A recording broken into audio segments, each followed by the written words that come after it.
So, good evening, everyone. So, this is the second week of the introduction to programming. Sorry, the joy of computing in Python.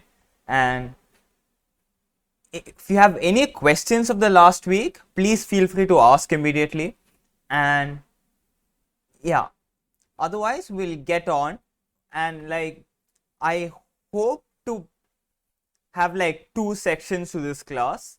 Like the first 1 hour will be looking at certain questions and like just simple output of what the program will give.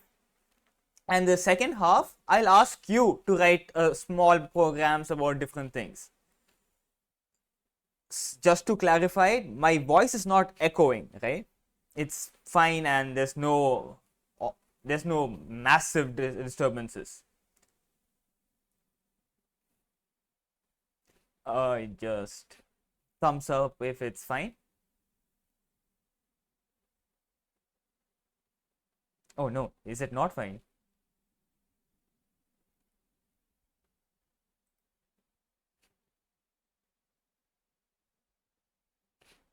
Okay, thank you.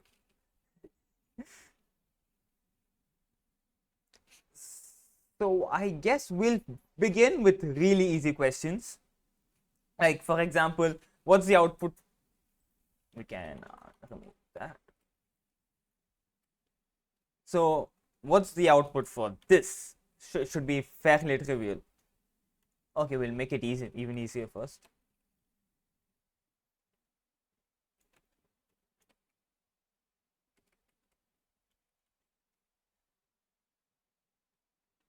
I changed the question slightly. So I'll be honest. The first question was a trick question. Unfortunately you're yeah. Vijay was right for the first question.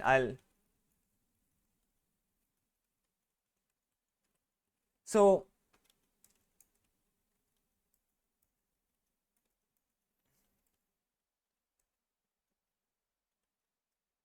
So naturally, if you're going to do some math operations, we'll first have to get used to the math operands. So the basic ones are plus, minus, multiplication, and division, right? Hiren, did you have a question? You raised your hand. Okay, no worries. So we'll first go through these, and I think you can expect, you know what the output is. Just for my satisfaction, can you put the output of this function in the chat?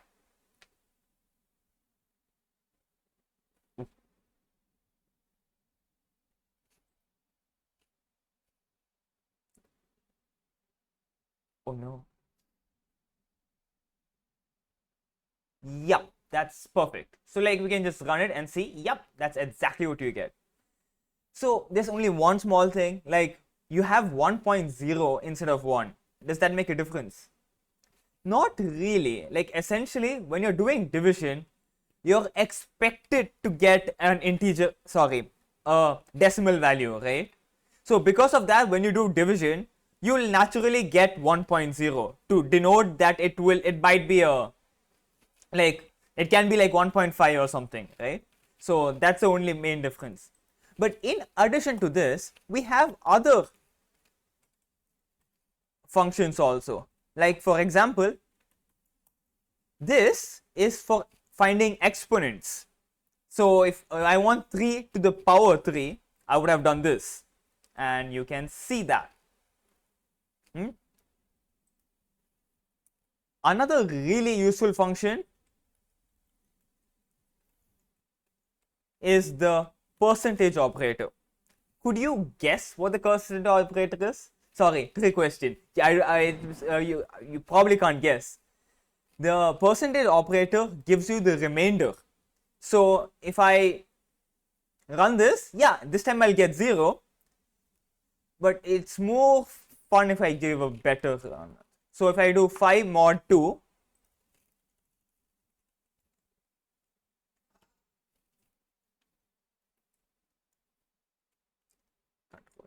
Give me a second.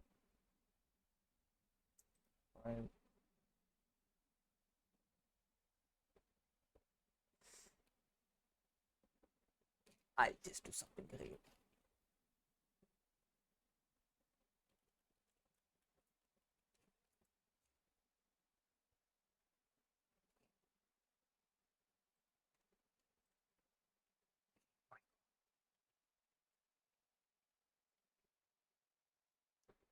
Yeah, so the answer will be 1. Okay, I'm not sure if this was told in class, but if a line begins with the hashtag symbol, the hash symbol, then it will be treated as a comment, which means that that line will have nothing to do with the program. So just wanted to clarify that. So yeah, the percentage symbol gives you the remainder. That is, when you do normal division with a number, what is the extra left behind? So that is the percentage. This percentage symbol is going to be very helpful for many of the things you'll do in the future. So now let's do something slightly more difficult, I guess. I will.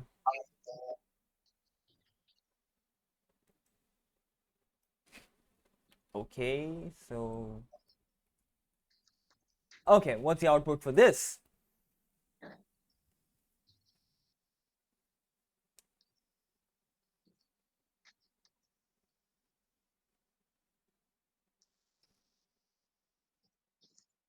Hmm.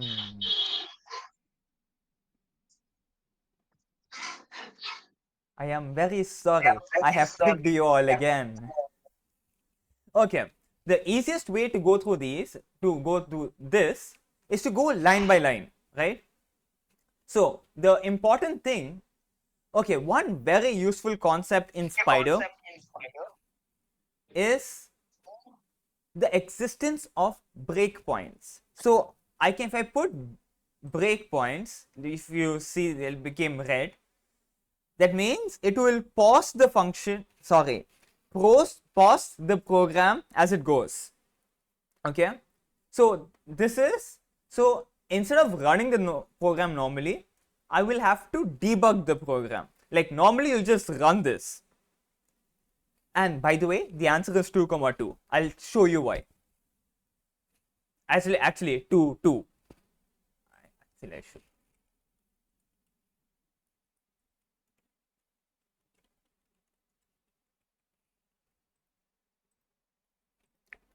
I'll tell you why. So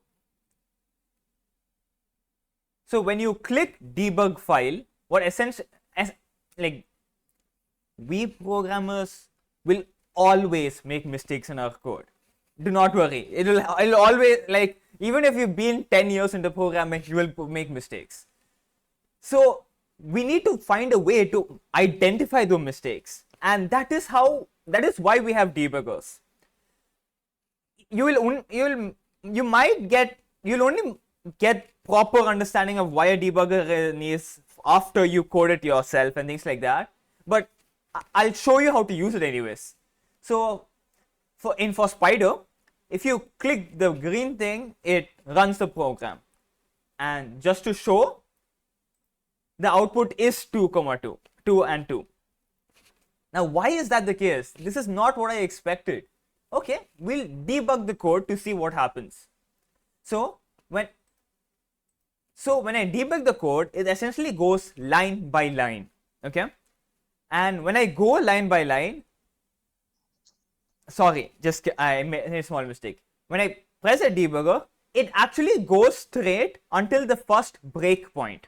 The breakpoint just halts the program at that point. Okay, so if I press debug file, it will run this and it will stop here. And that's what's happened. So if you notice, there is a small blue line here. Yeah, the arrow shows that we are presently at this line. Okay, so I'll just enable debugger again, the breakpoint again. So now we have done these two lines and it has stored the values. So we know that A is equal to 3 and B is equal to 2. Okay, so when you're going to the next line, so to go to the next line, you click this, continue execution until the next breakpoint. I will, Lalit, I will take your question after I explain this. Is that fine? Okay, so I'll press continue and it will naturally stop here. And it does. The moment it does that, the value of A is now 2 because what does this say? This says that A is equal to B. So whatever the old value of A is, I don't care anymore. I am writing the value of A as value of 2 now. Sorry, value of B now, which is 2. And now I am executing next line, which is B is equal to A. And what's the value of A? Well, the value of A is 2. So when you go to the next line, it changes that, and for well, nothing changes because well, the value of A was already the value of B, so nothing changes. And now when you go to the next breakpoint, right now it's at the final breakpoint. It has only executed till print A, and therefore it printed this. And then when you print this, it will finish it. So, and therefore, the output of the function is 2 comma 2. It makes sense. We were wrong to assume it's. I'm sorry, Lilith, I do not know Hindi.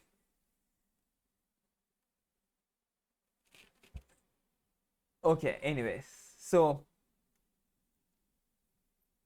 I hope that clarifies why the solution to this is 2 comma 2 and not 2 comma 3, which would have been a very good guess. I'm sorry, but we'll slowly have to get used to thinking how the program runs, like step by step.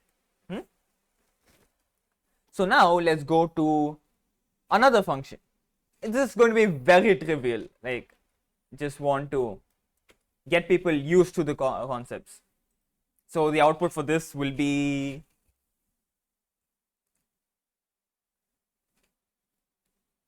perfect. Yeah, it's 11. No, we don't have to think too much. We can just run it quickly and say, yay, it's 11. And let's go to this. What's the output for this?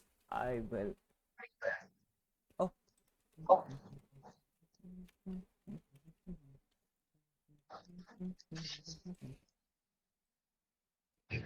Just ignore that. Yeah, so yeah, the answer is error. I forgot that Spider will just immediately tell you it's an error. But yeah, as I couldn't trick you all. It's fine. Yeah, but yeah, essentially this is an error because at this point we have only defined A.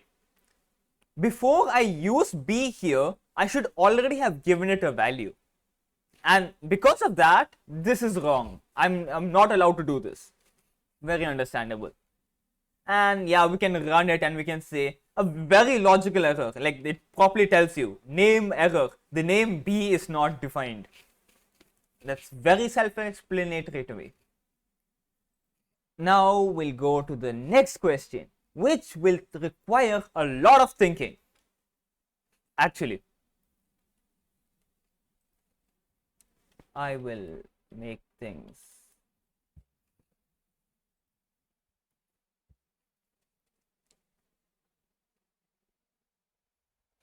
I will change this also.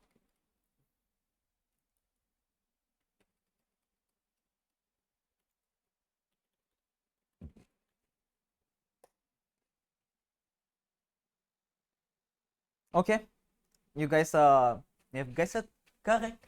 Yeah. So the answer to this will be 12, 17, 12. Aha, Lalit, I'm sorry. Okay, we'll go through this. We'll go through a debugger and go through this again. Okay, before that, I feel like I must introduce a topic which I should have done slightly earlier. We'll just go through this one.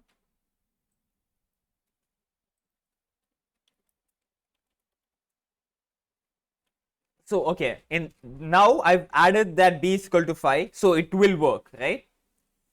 Now I kind of prefer having just one print statement like near. I don't know, like doing print a then print b like this. It's like that's extra writing.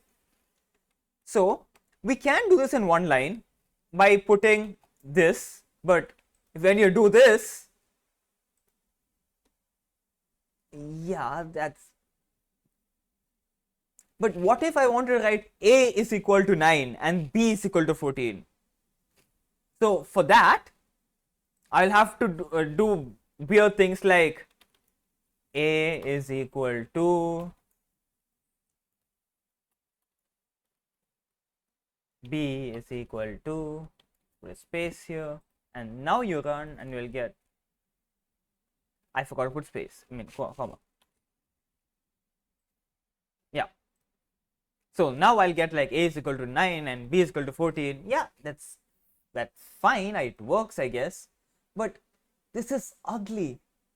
Okay, I'll be honest, we can make this cleaner.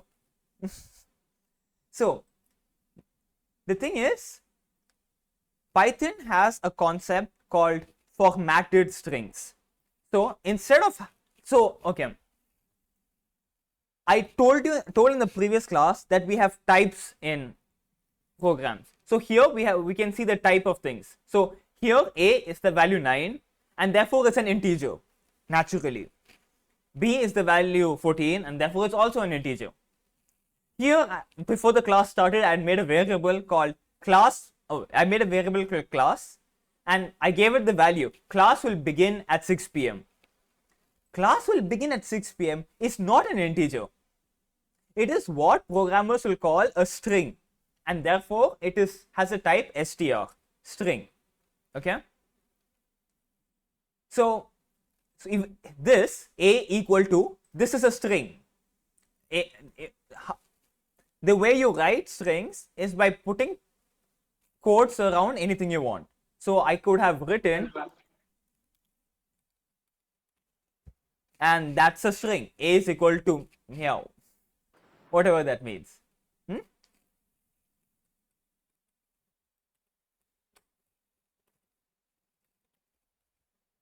Now I have made I've written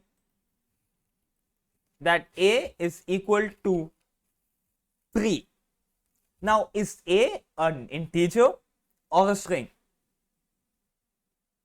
Well, it's actually a string. It's just because it has the value 3 doesn't mean it's a integer.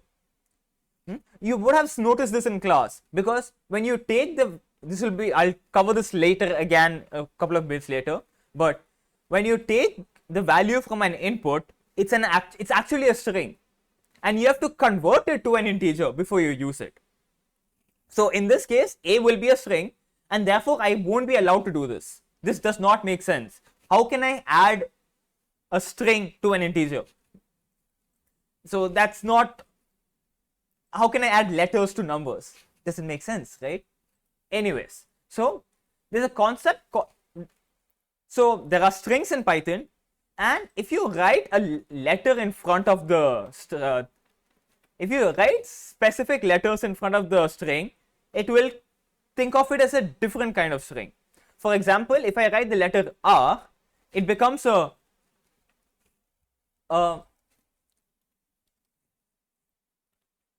raw string. Okay, that's because I'll answer that question later, Lalit. Okay, it's a raw string. So for example, like, okay, one small issue with strings is, how will I write a new line in a string? So say I want one thing in one line and the next thing in the next line. How do I write that in a string? So I can write, hello, my name is Naveen. But then if, yeah.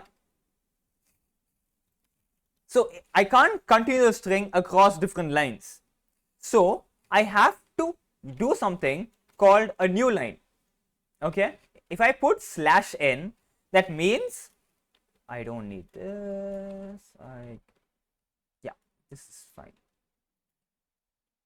If I put /n, that means I'm going to the next line. So I can write, hello, my name is Naveen. I like Python and ice cream. So if I run this, it says A is, hello, my name is Naveen. And in the next line, it says, I like Python and ice cream. That's because of this new line. It's because of this character /n. So /n just is called an escape character. There are a couple of escape characters. I'm not going to touch too much on it. Essentially, it allows you to write things which you normally won't be able to write. Like for example, yeah, new line, and /t is a tab.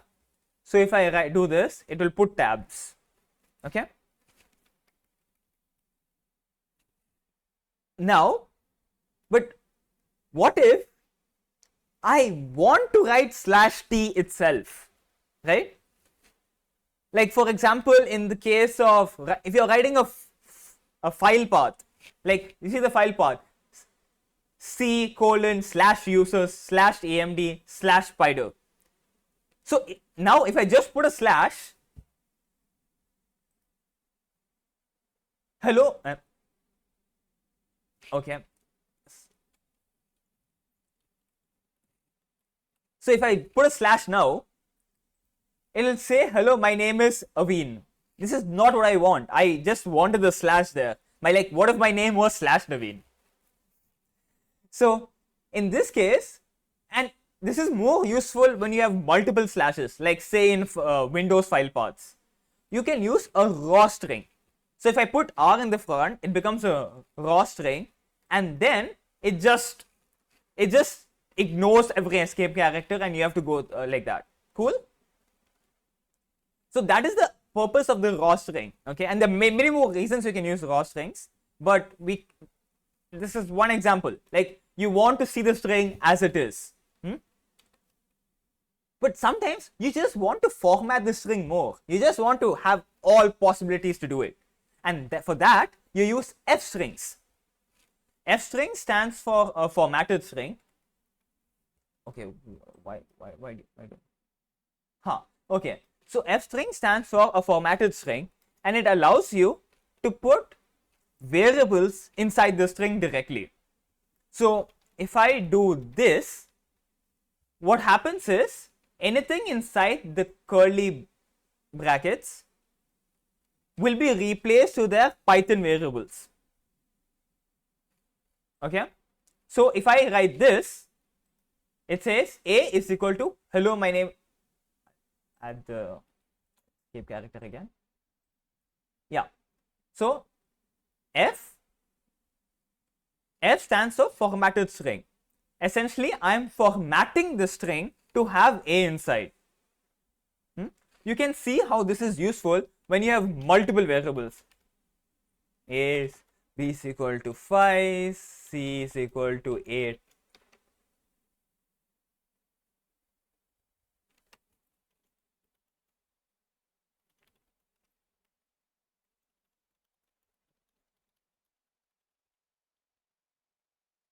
Now I want to print all of these in the same line. So I'll just, okay, not same line, but you get the point. I want to use just one print statement. So I'll just do B is equal to B, C is equal to C. So if you run this, it prints all of those exactly as you want it to. So I'll make this shorter.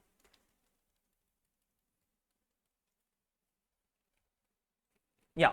So it says A is equal to, it substitute the value of A as hello. Then B is equal to, substitute the value of B. And C is equal to, it substitute the value of C. I hope that made sense. Do you want me to go through this again?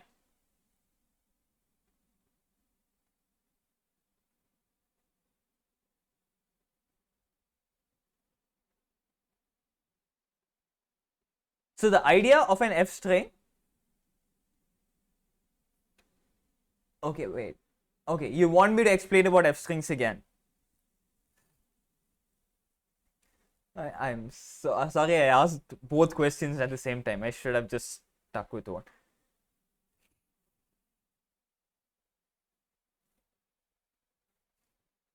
Okay, I'll explain about f strings again. Okay, an f string is just short for formatted strings.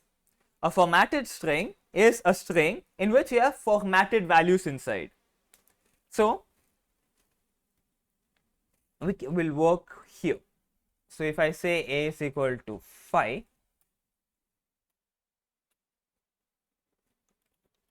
this is a normal string. I'm writing hello. Cool. Now this is still a formatted string. I just have not formatted any values into it. So if it will just still print the same thing. You can see it's the same thing. But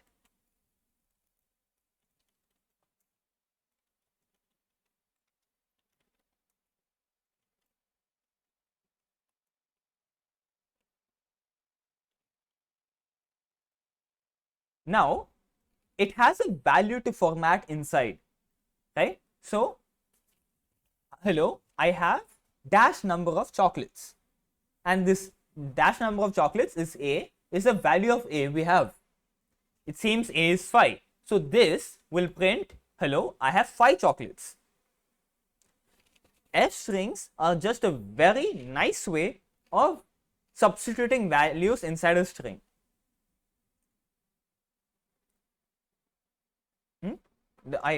You can also do things. You can also do things like writing expressions inside. So I can have a plus a chocolates and it will give 10.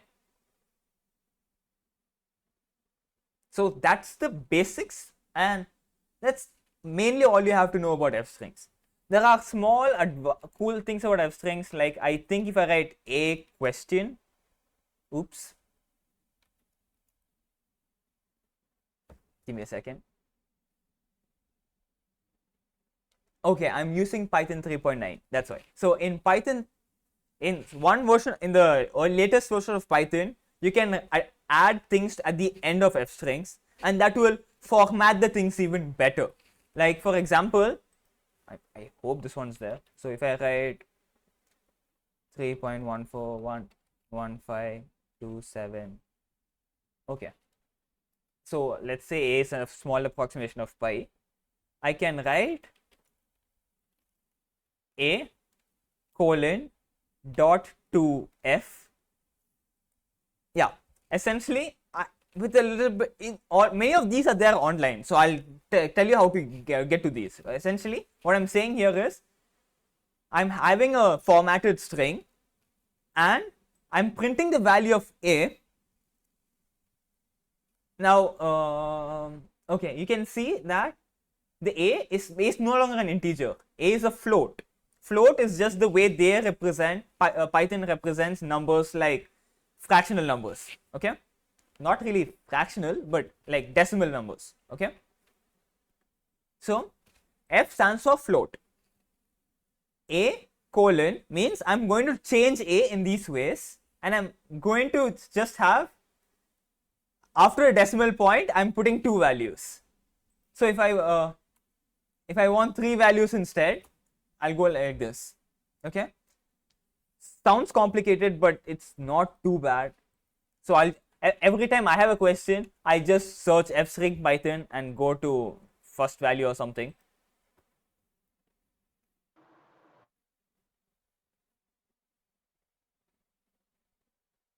Okay, I'll just go to the second value or something. Yeah, essentially many people always, whenever talk about f strings, they always explain why f strings were made, because you can go through this. It's usually an interesting concept.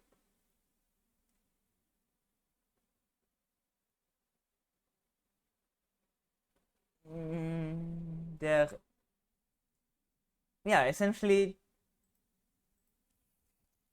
float format. Yeah, and obviously this Stack Overflow, which will always tell you things you really want to know first. Is there an easy way to do this? And this is literally The example is very similar to what you just did. Cool. Okay, so we went on a tangent about strings, but it's useful. It's very useful. Let's go back to Spider. So now let's go back to this. I asked this a really long time back, but it's fine. It's fine.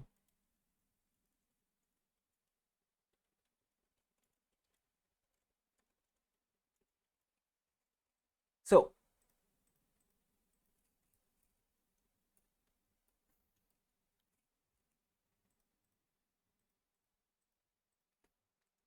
let's go through this one by one. Okay.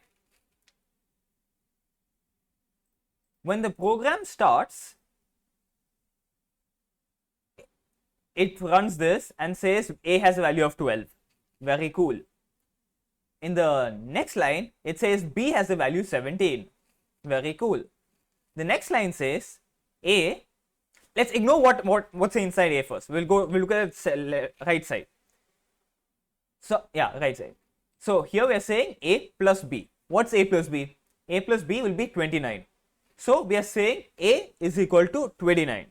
Okay, let's see.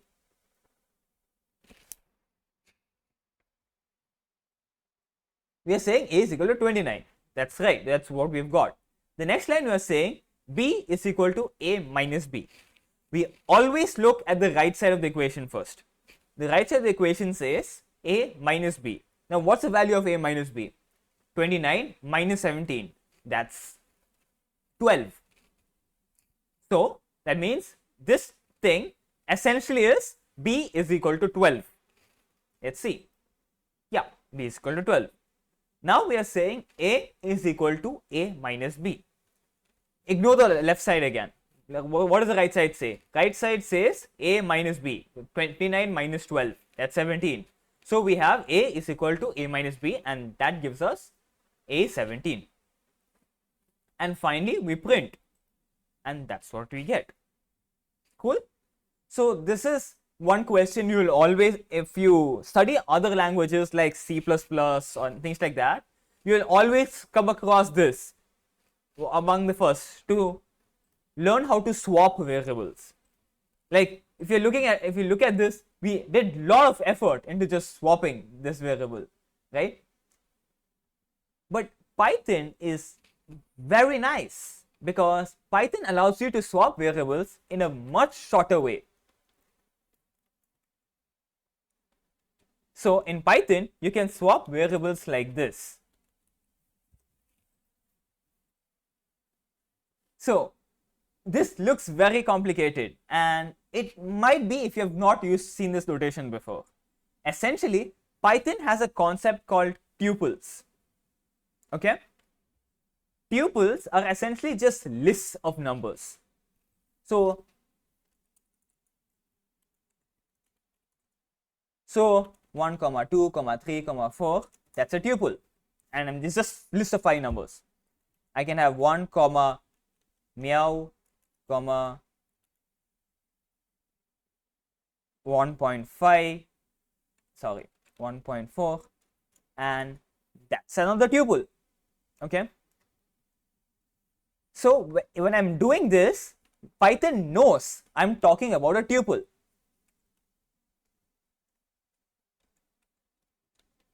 Okay.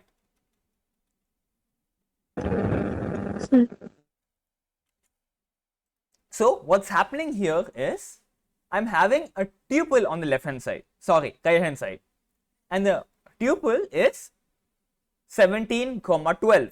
It's essentially like a point in, think of it like a point in coordinate space. The value is 17, 12. And now I'm saying a, b is 17, 12. That means a is 17 and b is 12. Okay, well, I'll just write it down. So remember, b, a will is someone speaking? Do you have a question?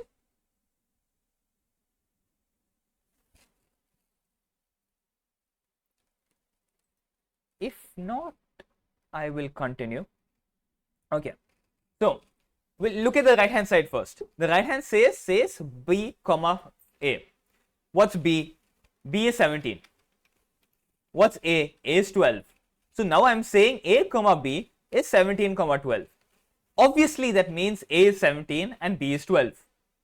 So in Python, to swap variables, all you have to do is this. So let's run this and yeah, we get the same thing. So the concept of tuples will be very useful in the future. Just, it's like, think of it like foreshadowing, I guess. So okay, we'll continue to the next few parts. Let's look at this. This should be very easy. What is this?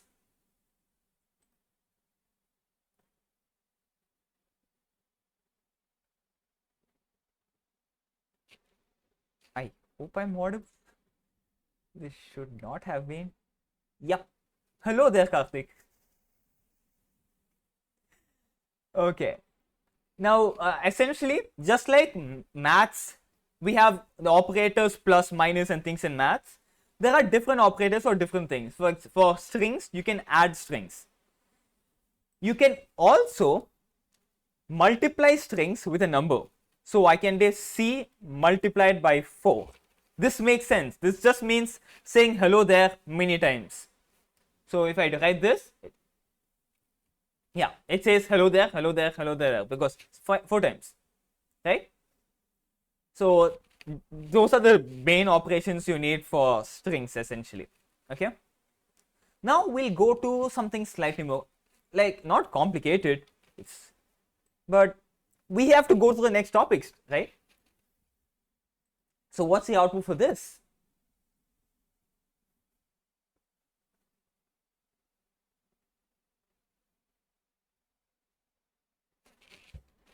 Can I copy this into the Google Meet? Yeah. So if you want, you can just copy paste the print statement results into the. Perfect. Let's run it and see. Yeah, that's what you get. We can go through this line by line. First line says A is equal to 10. The next line it says if A is greater than 5, it does something. Now, is A greater than 5? Well, the value of A is 10. 10 is greater than 5. So, yeah, it does something. And what does it do? It prints A is greater than 5. Actually, A is greater than 5, not 5 factorial. And then after that, note that it will only print the if do something is only the indented part. Hello, Manju. So if I had, yeah, say I did this, then nothing will be printed, because if A is greater than 5, it will do these, and after that it will just stop. I feel like sir explained this very well in the lectures. So if this didn't make sense, I would really recommend you look at the lectures, right? Sir also compared this with Scratch, and I feel that's a very nice comparison to explain this. Okay. Okay. Time for another trick question. What's the answer to this?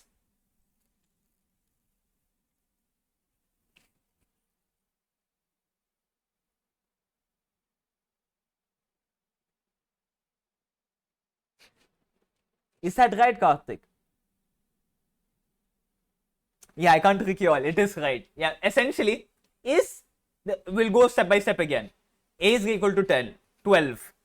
If A is greater than 12, now is A greater than 12? Well, 12 is not greater than 12, obviously. So it doesn't go inside what the if statement says. It just ignores this. Both of these are just as good as nothing. And then it just prints the end. We can just run this and see, yep, that's what we get. Now we'll go to the next thing.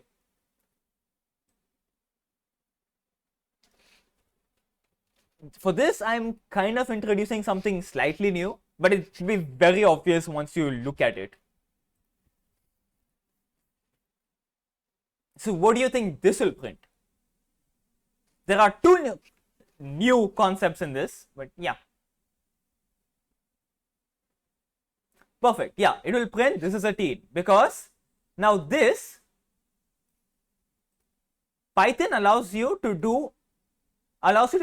chain the greater than symbol like this, and it'll just check if age is between 12 and 20, and if that's the case, it says yes.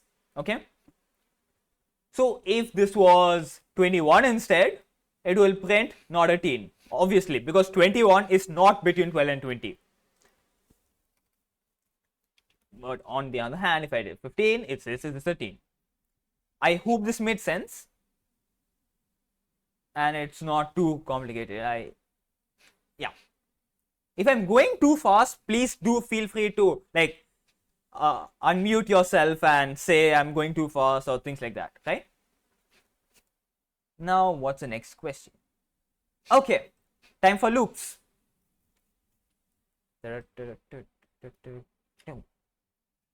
So, what will this print?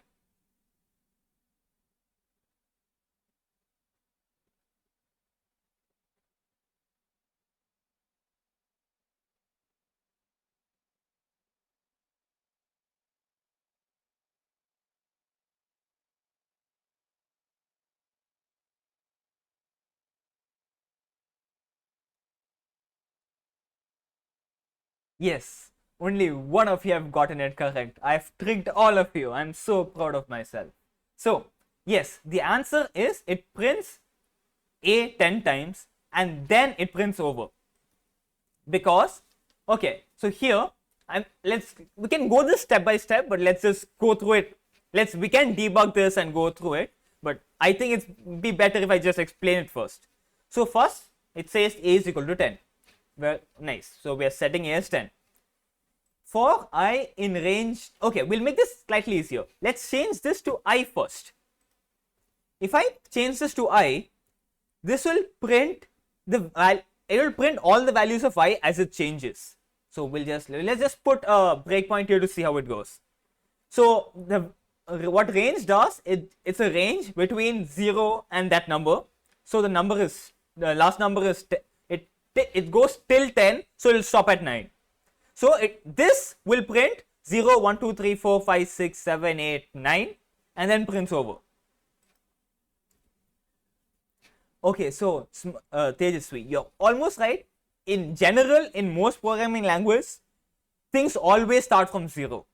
Okay, so just keep that in mind. You're kind of close.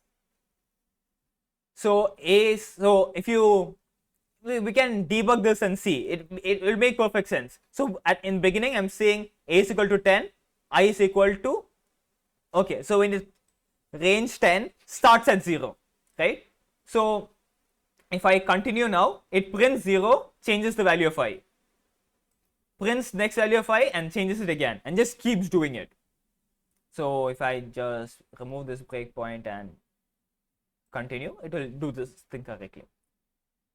What I had done earlier was I pressed A here. Now that means I'm not using this variable I anywhere. But so what? The value of I will still change and it will still go through the things. So if I start, first I is 0, A is 10, and the first value I print will be 10 because I'm printing A. And then I go to the next value, I changes. I can see I changing and prints 10 again because I'm printing A. And I just keep doing it. So if I remove the breakpoint and finish, so it will print I a total of 10 times. So if I run that, it prints A 10 times. If I make this and run this, it will do that. I hope that made sense. I'm sorry for tricking you all, but in forcing you to think will help you, honestly. So a better example would be looking at this. Would be looking at this. So I'll make this into F strings.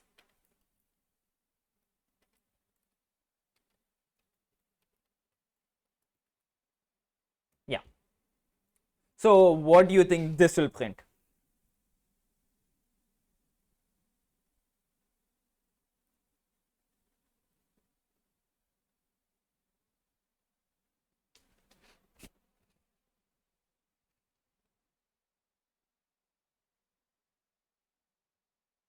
Yeah, that's right, Nikita. Like what should I give it more time, but yeah. That so if I run this, that's what happens. Hmm? What if I had made this 6 instead?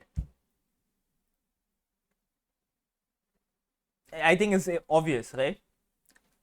Okay. What if it was -4?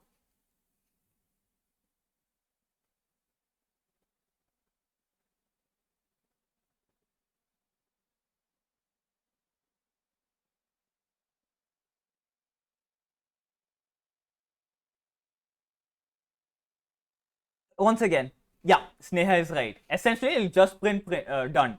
Now, the range function always, so to understand why this is the case, you need to kind of look into the range function slightly more. So, what the range function does, yeah, yeah, I'll explain. So, if you,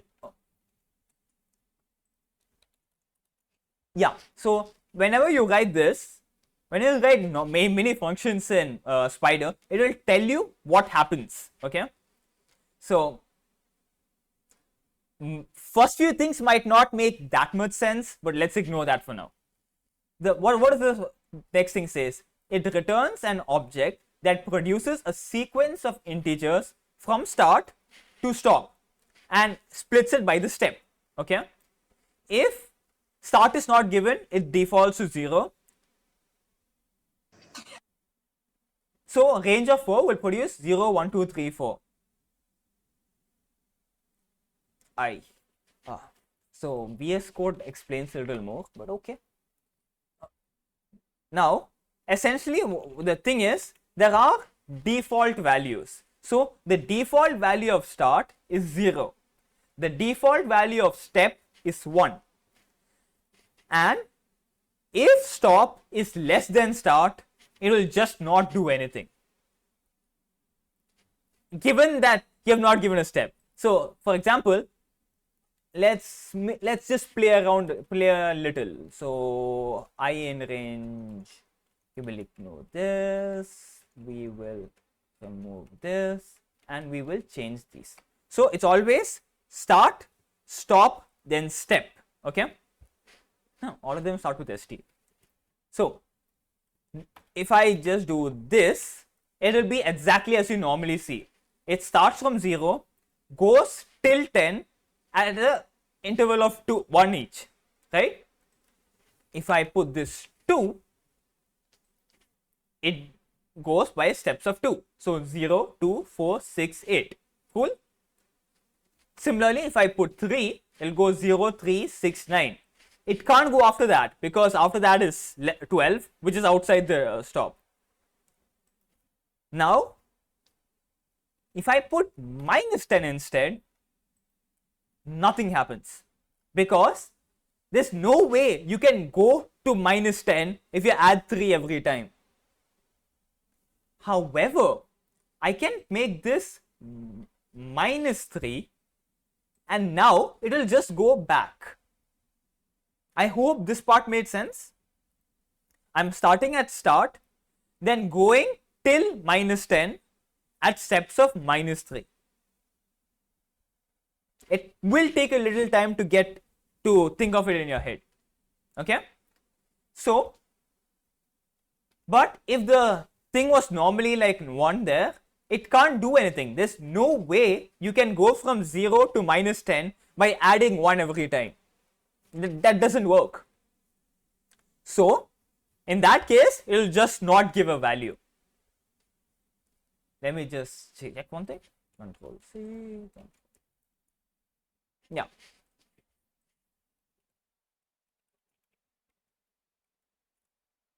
Yeah. Okay, cool. So that's one thing.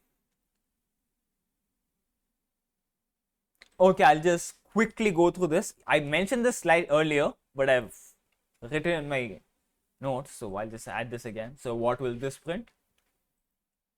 You guys don't have to write it. I'll just copy paste it so you can copy paste it however you want.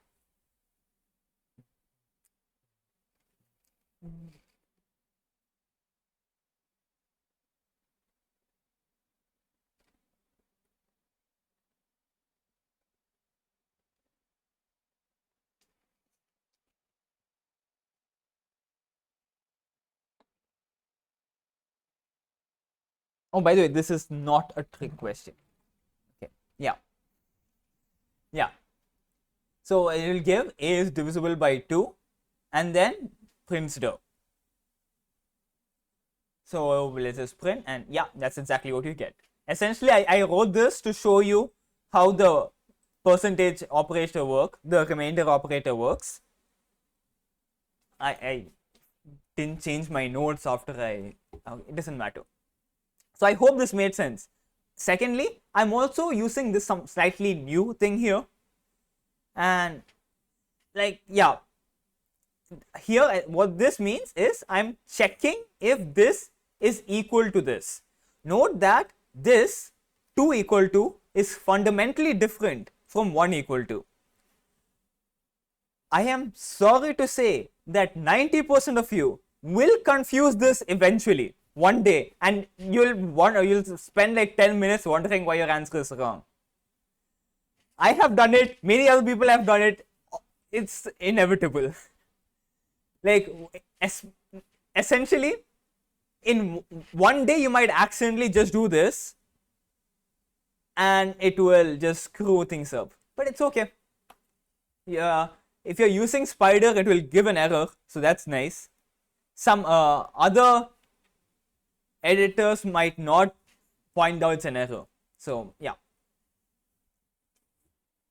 Now let's make something slightly more complicated. This is not a trick question. I just want you guys to get, yeah, in my notes I didn't cover formatted strings until the end, so yeah.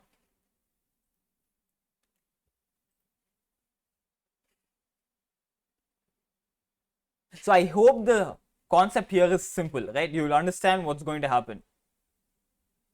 There's a lot of typing to do, but ignoring that, it's fine, right? Essentially, should I go through this?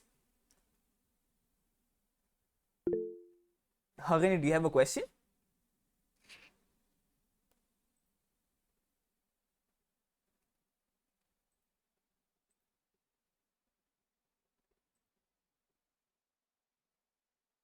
Okay, so we'll just run this and it's going to be pretty obvious. I starts from 0 to 20, and if I is divisible by 5, okay, so yeah, if I is divisible by 5, it will print I is divisible. So first value will be 0, 0 is divisible, so it prints. The second value of I is 1, which is not divisible by 5, so it won't print anything. And they'll just keep doing this all the way until 19. It won't reach 20. So if I had put 21 here, it would have added to that also, but I didn't. So yeah. Likewise, if I've made this 4 instead, it will identify things divisible by 4. What if this was 1? What do you think will be the result now? Okay, we can just ignore the is divisible.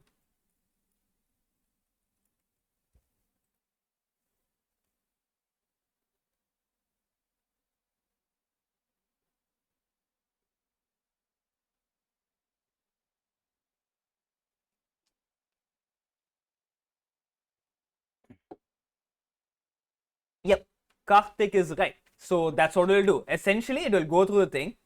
So first value of I is 0, and 0, when you divide 0 by 5, the remainder is 0 and not 1.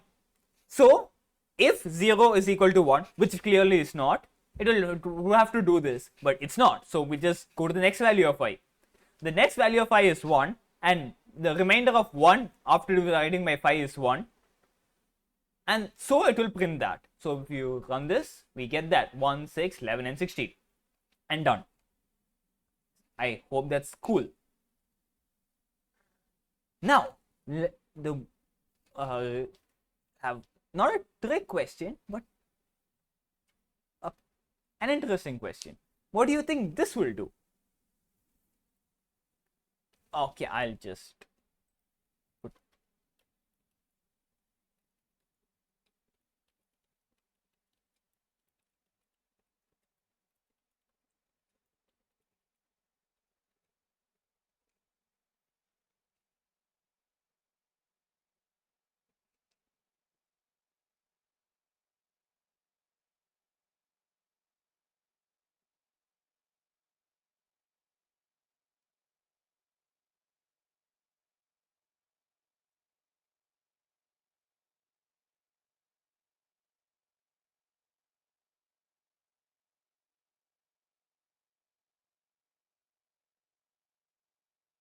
So do you have 0, 0, 0, 1, 0, 4, 0, 1, 2? Yep. So Karthik's got it correct again. So we just run this, we'll get that. So essentially the idea is, here I have a for loop and I'm iterating with the for loop inside another for loop. So we can like put a breakpoint and check what's happening. So it starts with 4, 0, 0 because value of a is 4, value of I starts with 0, value of j starts with 0. So next value, it'll first print this and then go to the next value. Next thing is the next value of j. So what happens is it prints 0, 0, 4 and then changes j. It does it again and now j is 2. And now if I change the value of j, but that's it, j will stop now. J has nowhere else to go. J can't become 3, right? So this loop is now over and it will go out, go to the next step. And when it goes to the next step, it changes I because it's still inside that loop. There are two loops here and you have to keep track of both the loops at the same time. Okay. So when you go to the next value, it changes the value of I and then starts this loop again. So, and that's what happens. So if you just continue running, it will print the rest of the values. I hope that made sense. Is there anyone out here who wants me to explain this again?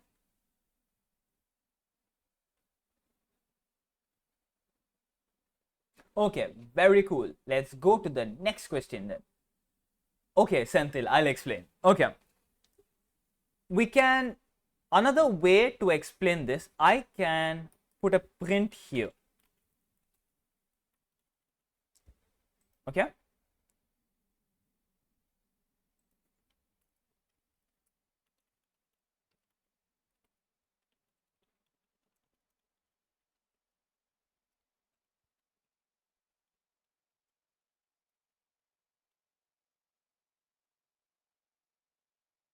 Okay. So when I start the program, first thing that happens, a is equal to 4. Okay.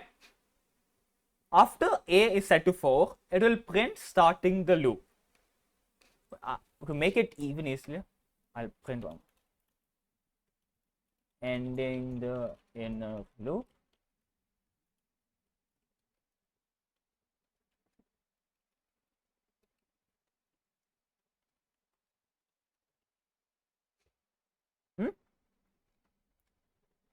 We'll just look at the output first. So the first thing that happens is it's started the loop and then it started the second loop and it prints the value. The only thing the second loop is doing is changing the values of j and printing the value. So because of that, you can see the values of I remain the same, the values of a remains the same. So, and only value of j is changing. After that, it prints ending the inner loop because the inner loop ends. But after that, it does not go here. It goes to the next value of I because this is still a loop. This is the main loop, right? We can, yeah. So after this, it goes back to here. It changes the value of I and when it changes the value of I from 0 to 1. After it changes the value of I from 0 to 1, it starts the second loop again.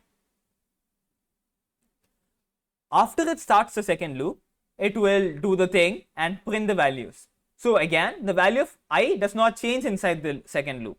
The value of j changes inside the second loop. So the value of j is changing. I is 1 and a is 4. After that, the inner loop ends and the outer loop also ends. We could put a breakpoint, but it'll just take a lot of time because to go line by line. So this is, yeah. No, that's not the one I want. I'm so sorry.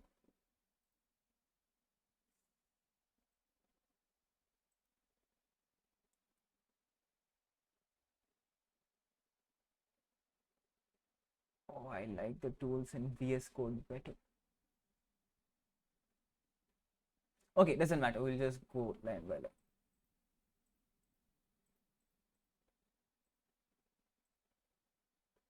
So as you go line by line, the first line says a is equal to 4. Next time it starts the loop, and now it starts and goes inside the first for loop, and it sets the value of I, and then says starting the second loop, it sets the value of j, and then it prints the value of j comma a, changes the value of j, prints the value, and keeps doing it. And now it can't change the value of j anymore. J can't be 3, so it ends the inner loop. After ending the inner loop, it will go back to changing the value of I, because that all of these are inside a loop, and it keeps doing that. So I can stop. If this doesn't make sense, you should write out this code and see it work on your own. Like, it makes things a lot easier. Okay, it's going too fast. Yes, I am sorry. Yeah, that's okay. I'll go even slower. So let's start again. Okay, when the program starts, first nothing happens, and then we are setting the value of a. Then we print starting the loop. So it's starting the loop. Then next, the first for loop starts. What this means is the set of things inside this for loop will keep repeating as long as this condition is set. Someone was speaking. I'm sorry, you're not clear. I can't understand. Shreya Murthy, I can't understand what you're saying. Could you type it?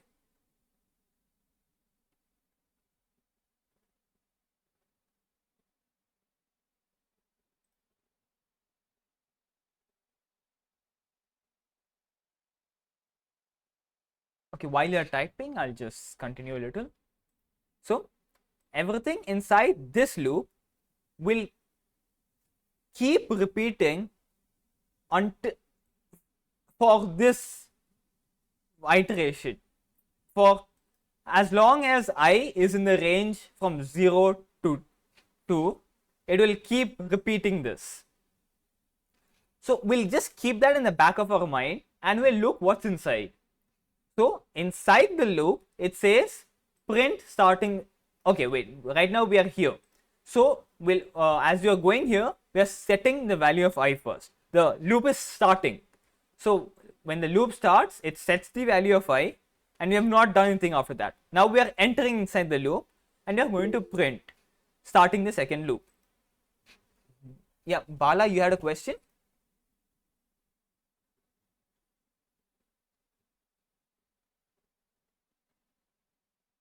If you have any questions and your microphone is good, then please do interrupt me and ask the question. Otherwise, if your microphone is not that clear, please do ask the question inside the chat. Like earlier, I couldn't understand what was being said. I'm sorry about that. Like, on top of that, while recording, this time I hope I'm recording correctly. Okay, but while recording, there's some echo on my end also, so it gets even worse. So yeah, I checked the recording won't have any echo, so that's not an issue. But for while recording right now, the recording will be available. In fact, the recording, the YouTube links will be given to most of you. I think I will send that to you. I mean, I'll show that after this. Okay. So where was I? Okay, we have started the second loop. After starting the second loop, we are setting the value of j. So once we set the value of j, so we can go say it's okay, j is equal to 0, goes inside the loop and does whatever is inside this loop. What's inside this loop? A print statement. So it will print. I hope I'm not doing this too fast. Okay. After this statement is, okay, I'll just quickly clarify this doubt. So if you go to the SWIME portal, so of the Joy of Computing, you can see the announcement section right now. You can see at the end here, we have problem solving session July 2023. If you click that, you can click this and you will have the YouTube links and the links to the presentations. He got 188. Okay, doesn't matter. Okay, doesn't matter. Anyways, so you can see the things there. I hope that's fine. Okay, now where was I? Not.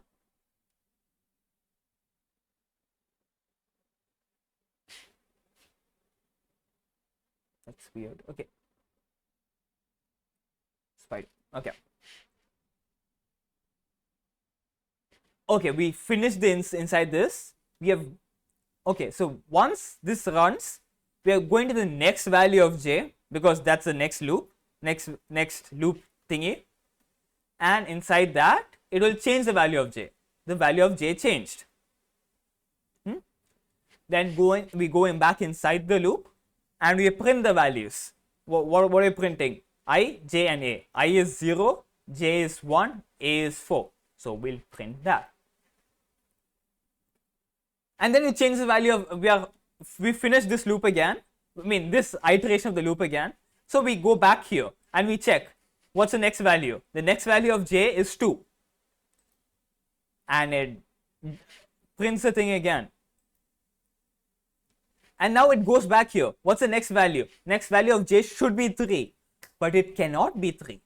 And because it can't be 3, it goes outside the loop and it will print ending the inner loop. So it goes and prints ending the inner loop.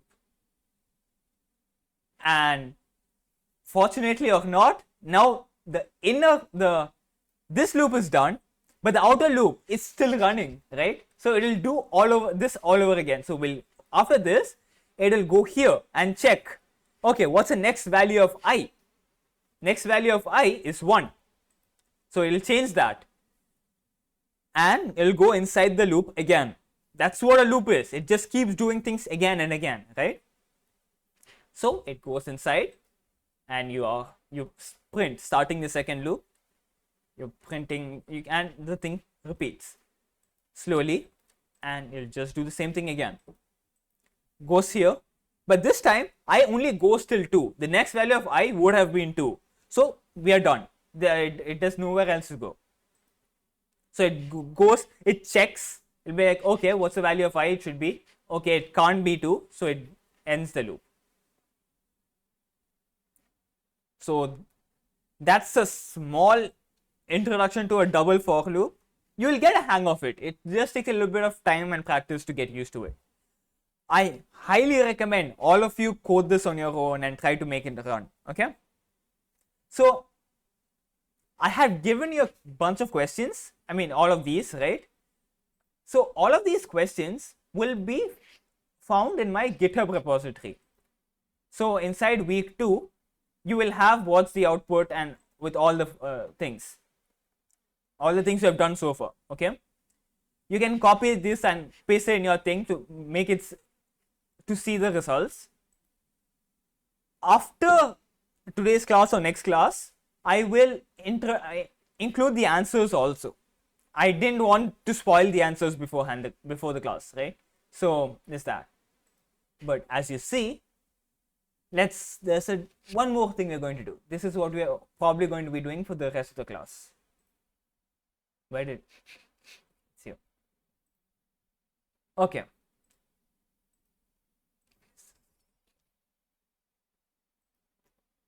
So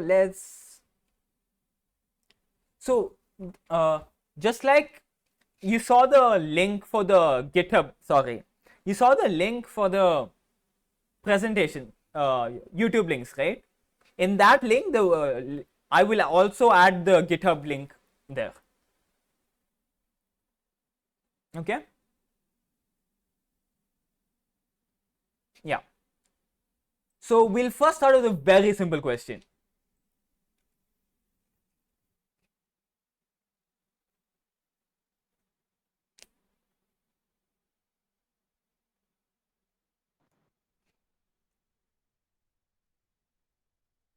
Should be fairly easy, right?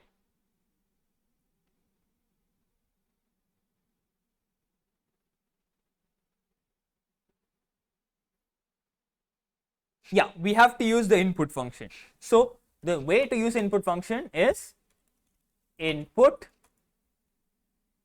and then enter something. So when you do this, it takes the input and we have to store the input somewhere. So we'll store it in answer is equal to input.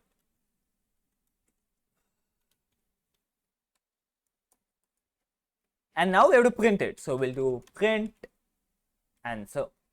So we'll just run this and we'll ask enter something. I like,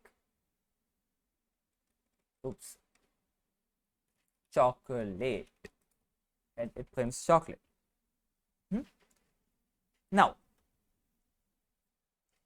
can you write this without a variable?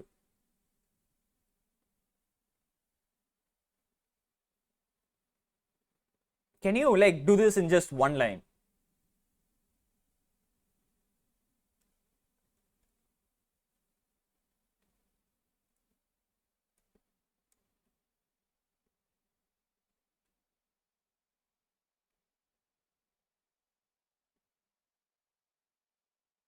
Oh, but by one line, I mean, you technically can do it in one line by doing this, but this is not what I'm expecting.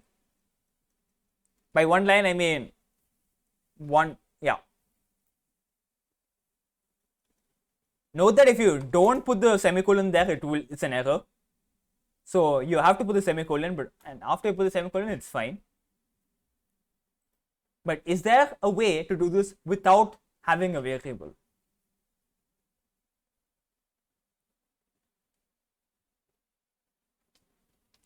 Okay, I'll give the answer. So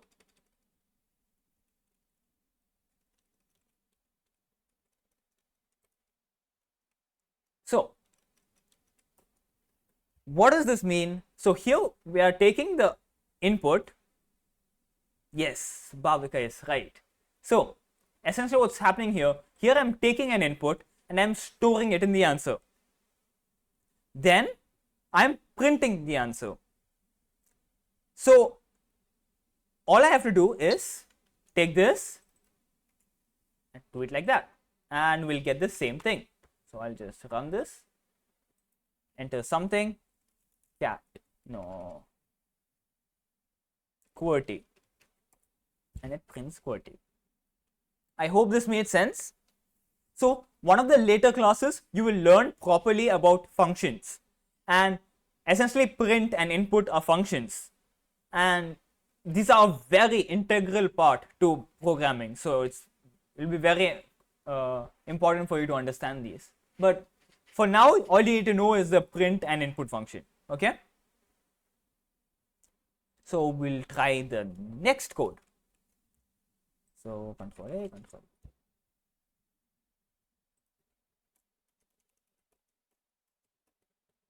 So can we do this?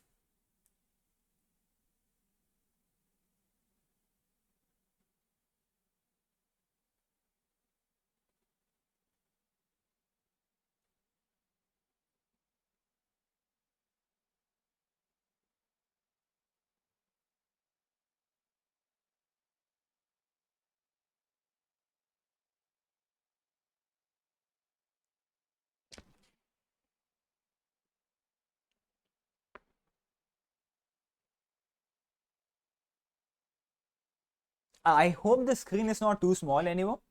Like I reduced the size, but it should still be visible, right?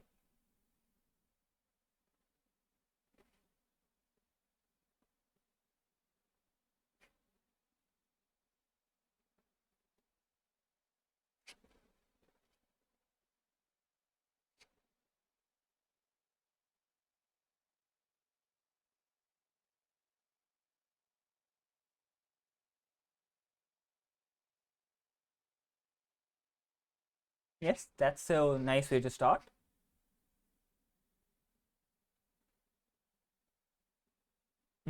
Sneha's answer is an answer, but Maria's answer is more correct. You see, the whatever the input gives you is a string.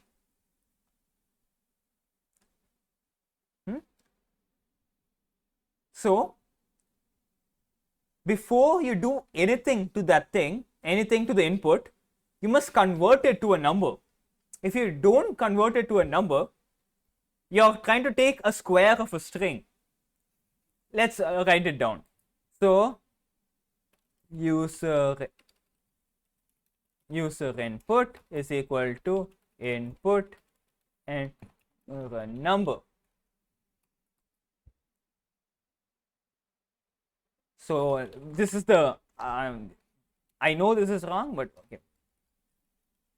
Square is equal to user input to the power 2 print square. So now if you run this, let's put 5, it gives us an error because it's not logical to take the square of a text. What is hello to the power 2? Like, I could argue it's a bigger hello, but that's not a thing you do, right? So you have to first convert this to a number, and you convert it by using the int operator. So I'll do this. So numeric input is equal to int of user input. Control C, Control V, and this will work. So if I put the number 5, it will give me 25. Did this make sense? I hope this was not too scary. Or small thing. So I tend to give variables. If I'm writing a program like this, I tend to give more descriptive variable names, and this is because sometimes I look through my code and I won't understand anything. So I either always make a habit of writing comments or having slightly better variable names to describe what I'm doing. For purposes of this classes and all, it's fine if you are using variable names like a, I, and things like that. But I'll be using larger variable names for explaining purposes. Okay. So you can have instead written a here.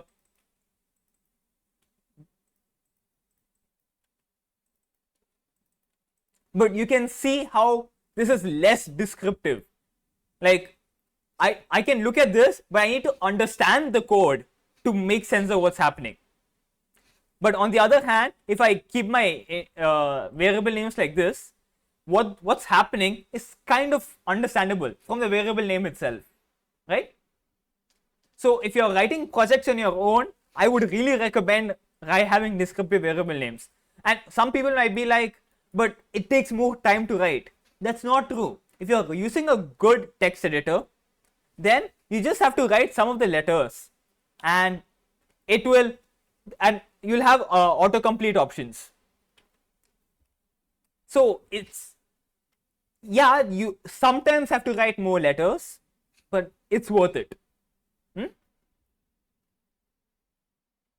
So another thing, you can technically write this in one line, but I would highly recommend you do not. Because in the end, if you're coding, you want the code to make sense even after even looking at it 10 years later. Otherwise, you'll have unreadable code and nothing will make sense. It's more reasonable to have code which you can understand later. Now, let's look at this question.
Kansha, is that right?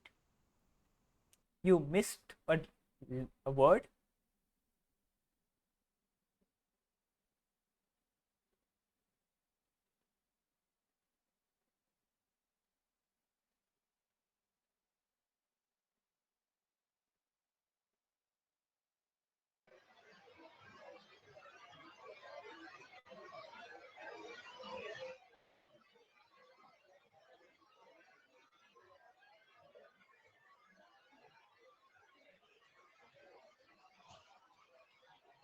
Okay, so should I start?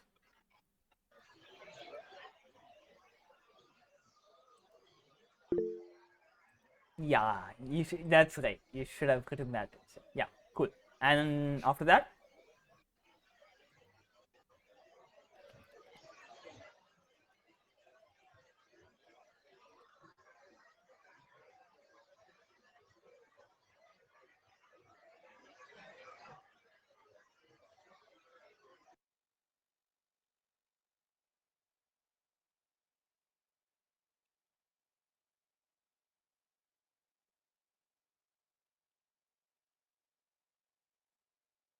Now what do we do?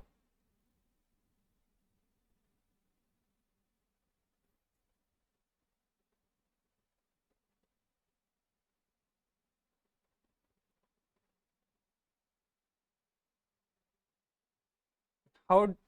Okay, let's try that.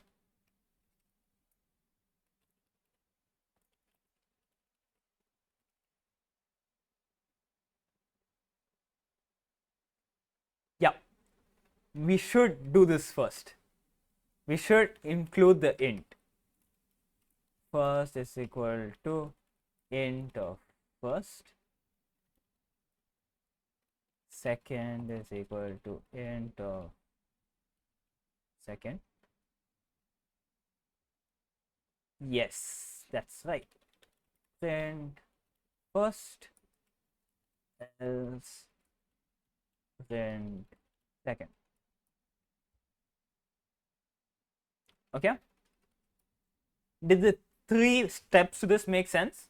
I think if the program is self-explanatory, kind of. So we can just run. We'll say 5 and 8, and we'll print 8 because 8 is bigger than 5. Yeah. Now, what happens if we don't do this?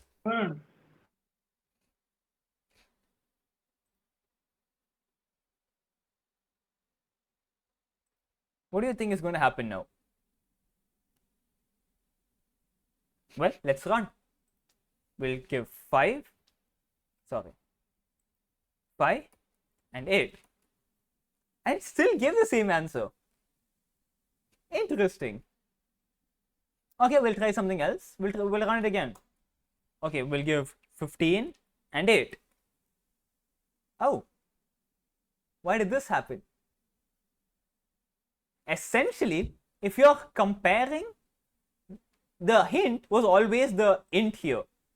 The mistake happened because we commented these lines away, right? This is because you can compare strings. We can always compare strings by like thinking of the strings inside a dictionary.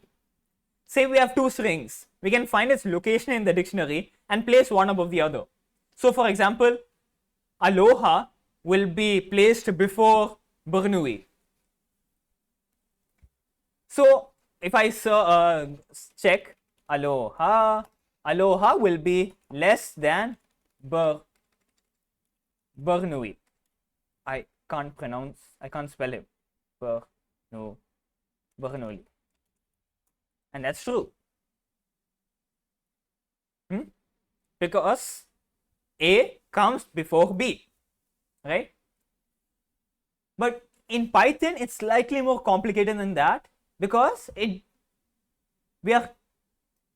because the capital letters also make a change. Okay, so if this was capital B, it will be false because capital B comes before everything. This is, I don't remember who mentioned this, but there was in one of the classes, there's the concept called OR. So, what comparing strings check is, it checks the odd of the thing. Odd stands for ordinal. Every character is assigned a number.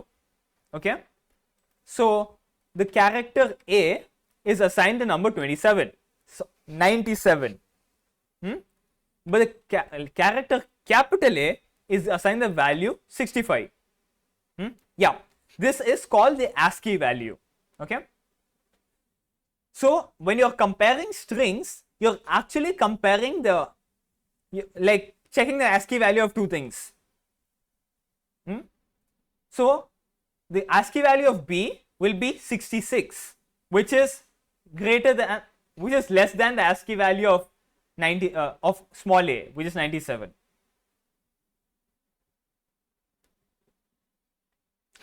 Okay, this might have been slightly confusing, but essentially my point is you can compare strings.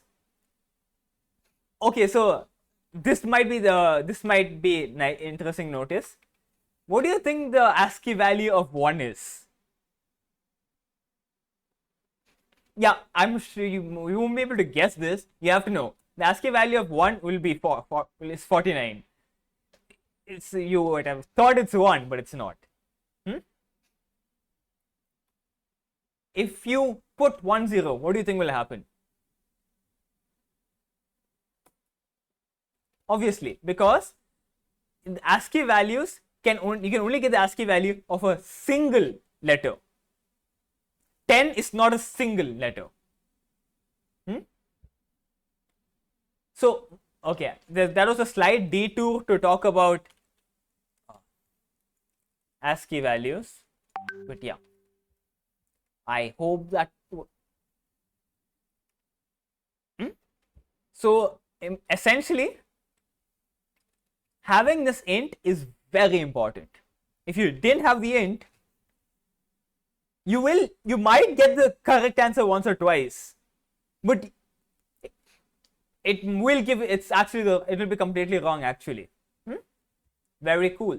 Now let's go to the next question. This is something sir did in class, if I remember correctly, but fine.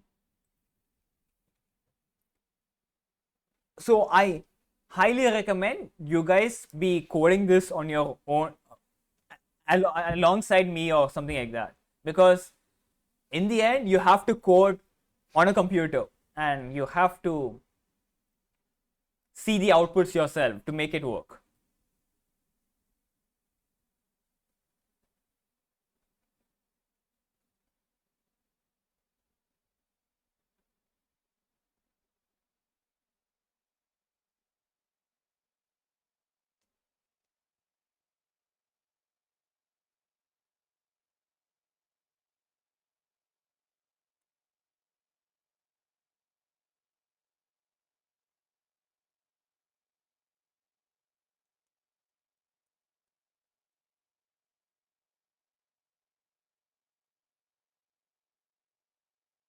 Since this is a relatively easier question, I'll just start writing. So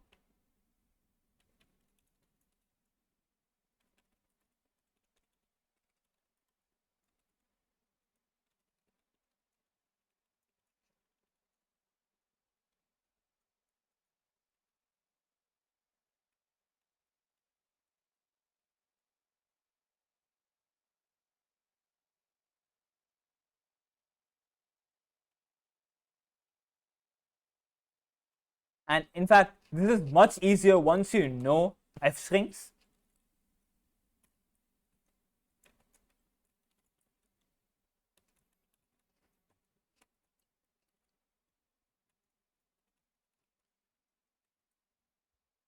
So I hope this made sense.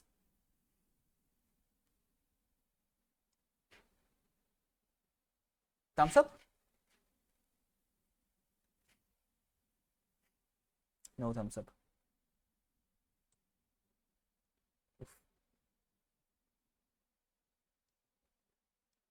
So we'll just run this and please enter a number. We'll enter 6 and it prints a timetable for 6.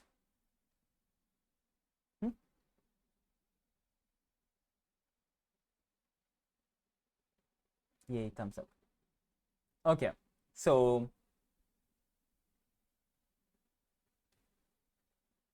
that's an easier question. Let's try something which might be confusing.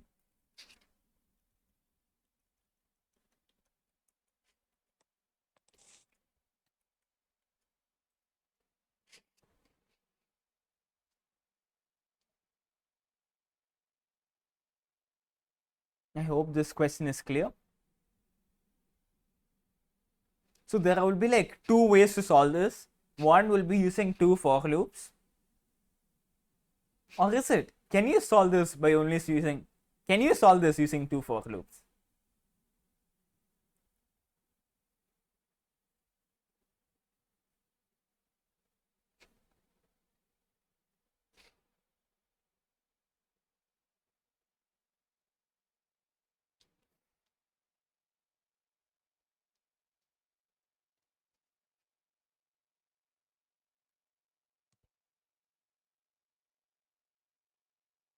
Yes, Indian. That's young.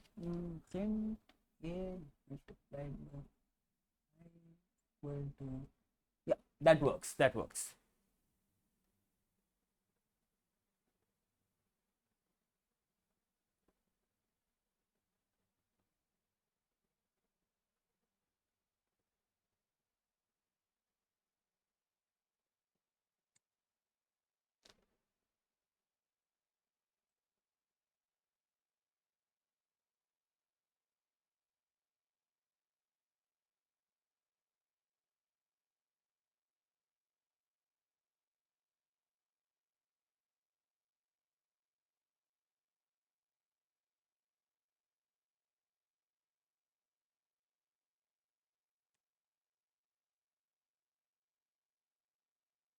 So does anyone have an answer for the rectangle question? Yes, sir, I can. Yeah, can I hear?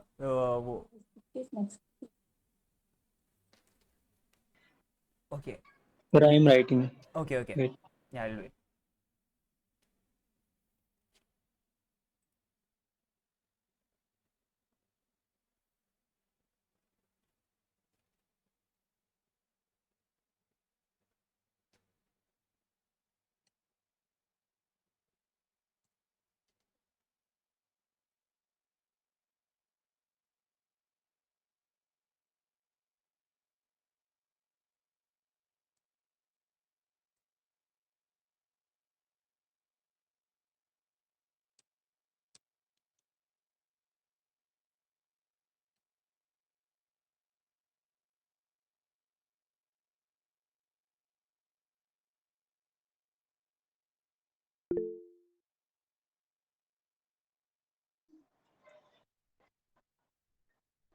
Sir, is it work? So that would have been correct. But there's one thing you would have noticed earlier. Whenever you write print, it automatically goes to the next line after that. Right? Like in the previous question, Kesar, you're cheating. How did you know? Yeah. So, okay. So, I'll will do this way. So, le length is equal to in input enter the length, breadth is equal to enter the breadth for I in range length for j in range breadth print. Oh. So if you run this, enter the length, we'll put 3, we'll enter the breadth is 3, it will print like this. Okay. Essentially, remember I said that range has default values. Range has default values that take start and a step, right? The start is usually defaulted to 0 and the step is defaulted to 1.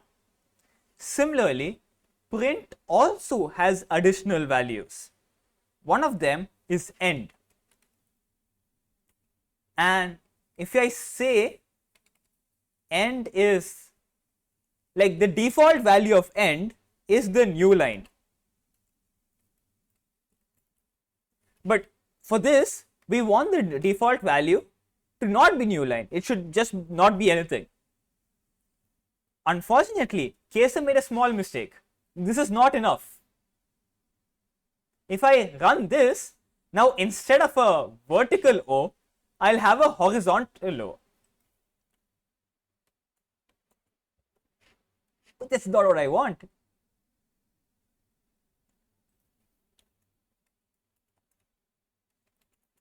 So what do you guys think?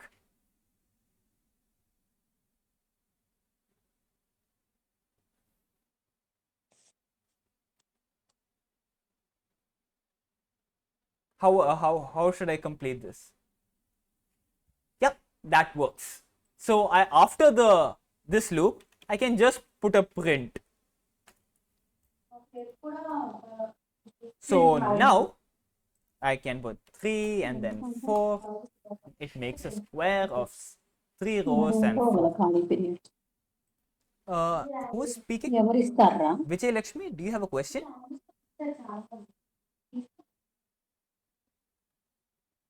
వాళ్ళు అడగరా madam ఆడుకుంటాము అని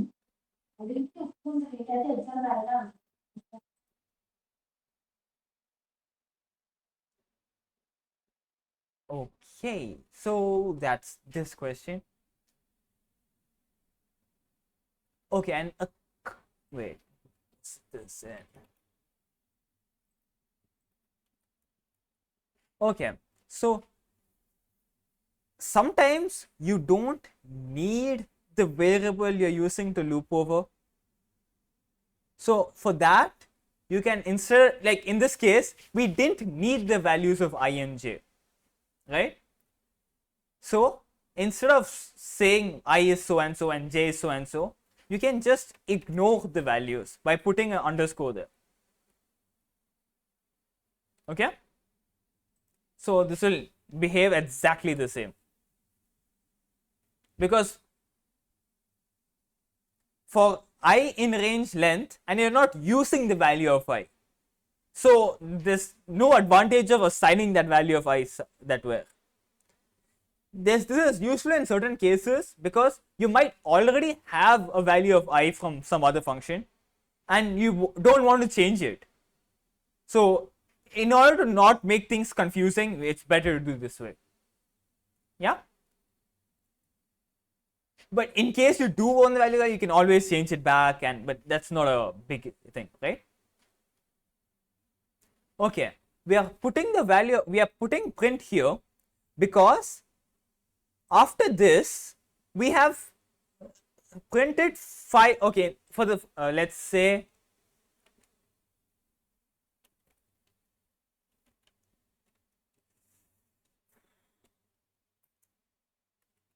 so we're saying that length is 4 and breadth is 5. So say after we have printed O 5 times, we are okay. Here I've specified that the end is the after I print something, the end is nothing. Like there's nothing here, right? There's nothing here. If I put a space, the end will be a space. I'll just run this. So 4 comma 5. See, now there's a space because after every print, it's putting a space. I could put the end as, and if I run 4 comma 5, it will print after everything. Now I can still put a slash in at the end and it would go to the next line. 2 comma 2, it will do that. It will print O and then put at the end and then go to the next line and keep doing it.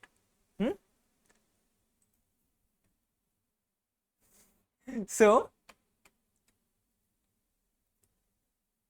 if I don't put anything at the end, it will just carry on as it is normally. So I can put 6 comma 7 and it will just put all of them continuously. Okay, sir, I'll copy this and paste it here. So if you want to get that work, I'm not sure. Could you send your code, copy paste your code here? I will look into your code after I finish explaining this. Okay. So putting this n equal to empty string will make sure it will keep going on in the same line. Okay.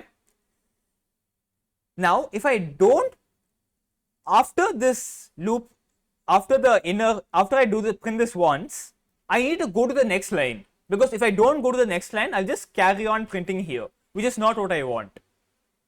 So to go to the next line, I will just print an empty string, and this time there is no end, because this time the end is the new line, because I have not specified the end. Since I have not specified, okay, I'll write it down. End is equal to slash n. So now I'm printing this here, and okay, I'll run this 3 comma 4.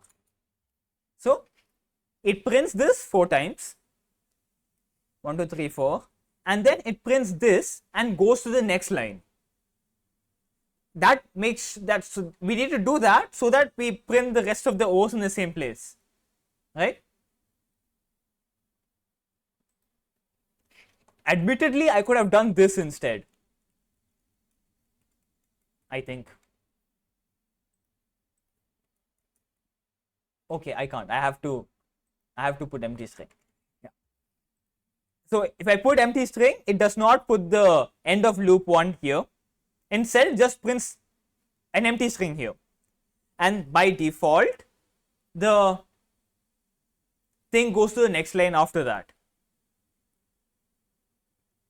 So it will print that. What do you mean, how's the output a rectangle? It's a rectangle. 3 comma 4.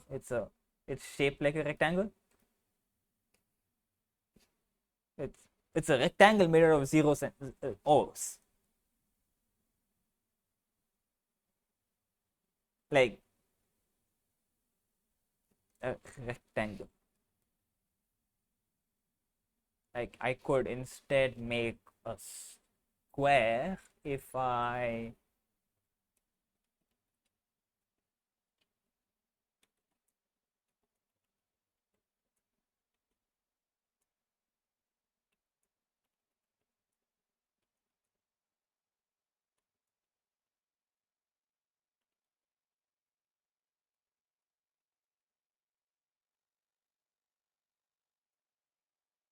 hope that works.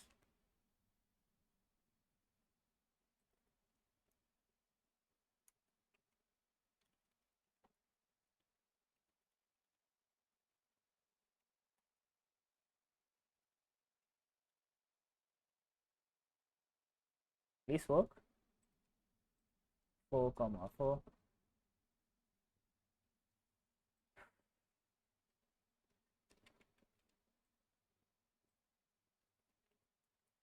Yeah, see, that's a squarish shape. I mean, the side length is 4 and the breadth is also 4, so it's a border. I'm not filling the inside values, I'm filling the outside values. Right. This is the best kind of ASCII rectangle we can make. I do not know how to make a better rectangle out of this. We could use some other programming techniques like using something which involves the GUI and things like that, but that's really out of scope right now. Okay, it's a slight disappointment because it's not a proper rectangle, but I get it. Yeah. So I hope that clarifies things. We have like 13 more minutes. I should have made one more question and that would have been perfect.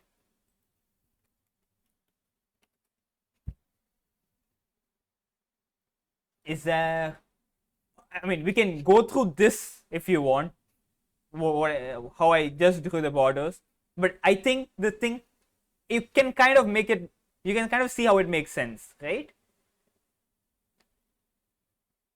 Like, on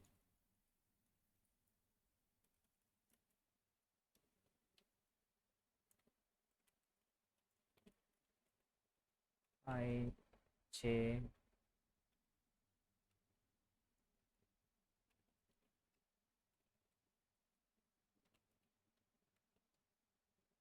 so if I run this, I'll put a space also.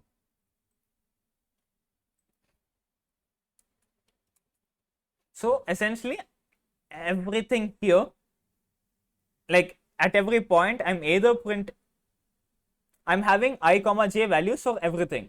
So in the first place, it will be 0 comma 0, 0 comma 1, and so on. Second place, 1 comma 0, 1 comma 1, 1 comma 2, and so on. So if I want to select the border, there are 4 borders and there are therefore 4 conditions. For the first border, the top border, clearly the pattern is the I value is 0. For the second border, the pattern is j value is 0. For the third border, the j value is just less than is the last value. J should be the last value. So if I ignored control R, no, control 1,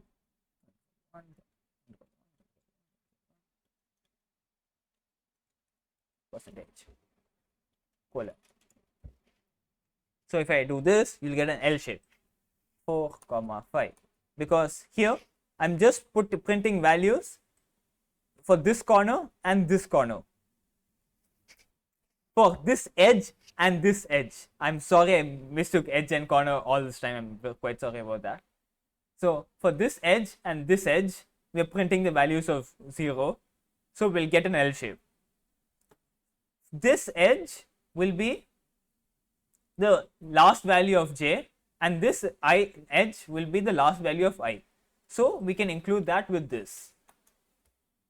Length I is equal to length minus 1 or j is equal to breadth minus 1. So I don't think you have seen the OR operator yet, but I think it logically makes sense, right?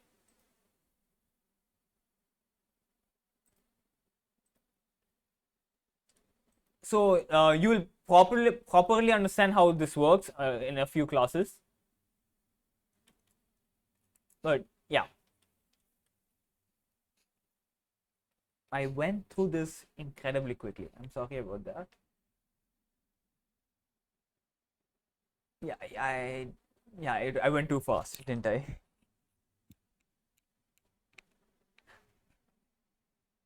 Is there anything I must explain again? I'll be honest. This is I didn't intend to show this. Like we'll just have a normal question instead.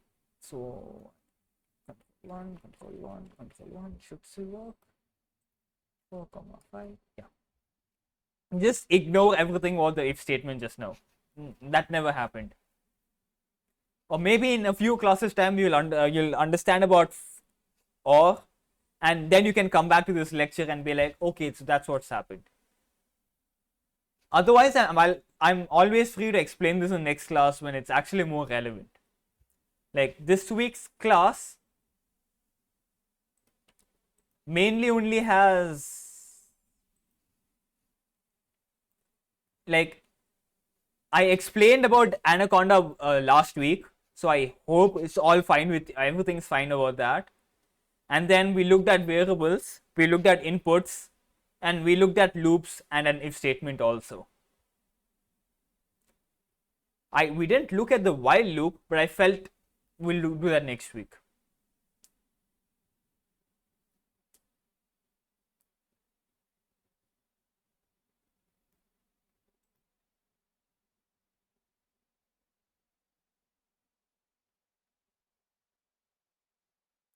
So the classes, we can wind down the class. If you have any questions, feel free to ask.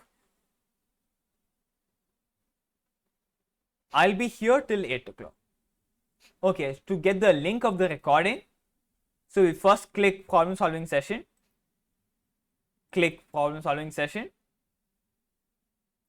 and then you'll find this link. And you can see everybody's YouTube links to the, so my YouTube link is this one.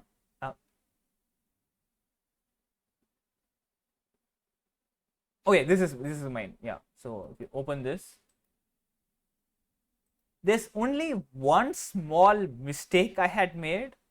In the last week, I used a new microphone, and because of that, I didn't record the sounds. So for the last week's class, there is no sound, but it's properly recorded. So you can see what's happening, and if you want to follow along, you can.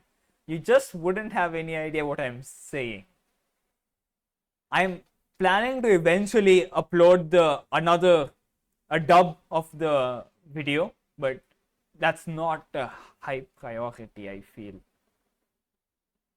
I'm sorry about that. But this week's lecture is fine.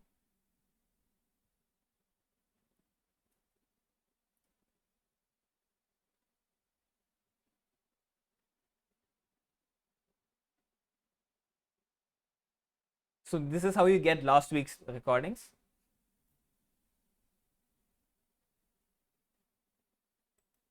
I hope that made sense. And is there anything else?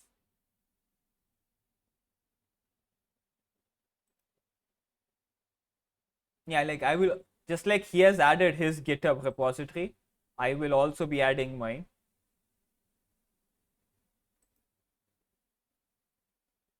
Oh.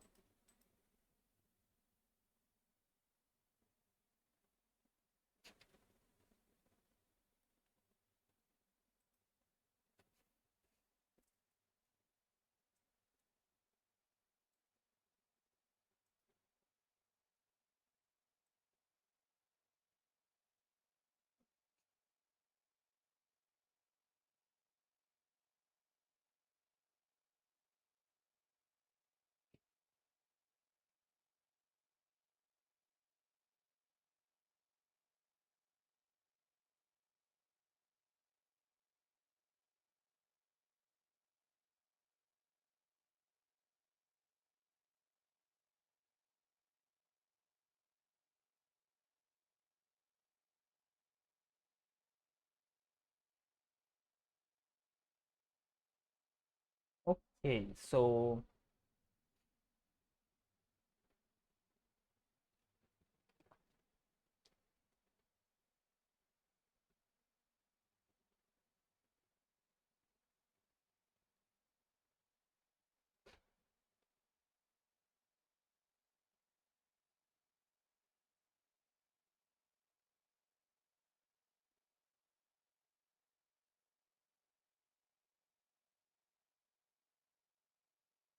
okay, so we're properly winding down the class. I'll be here for like 3 4 minutes. Thank you, Nikunj. You're welcome, Nikunj. I'm glad to explain concepts. If you, I'll be here till 8 o'clock. I'll be here a little after 8 also, in case you have any questions to ask which which you don't want to be recorded. So there's that. But I'll stop the recording exactly at 8.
Okay, so I'm stopping the recording, and for YouTube, yeah, thanks for watching.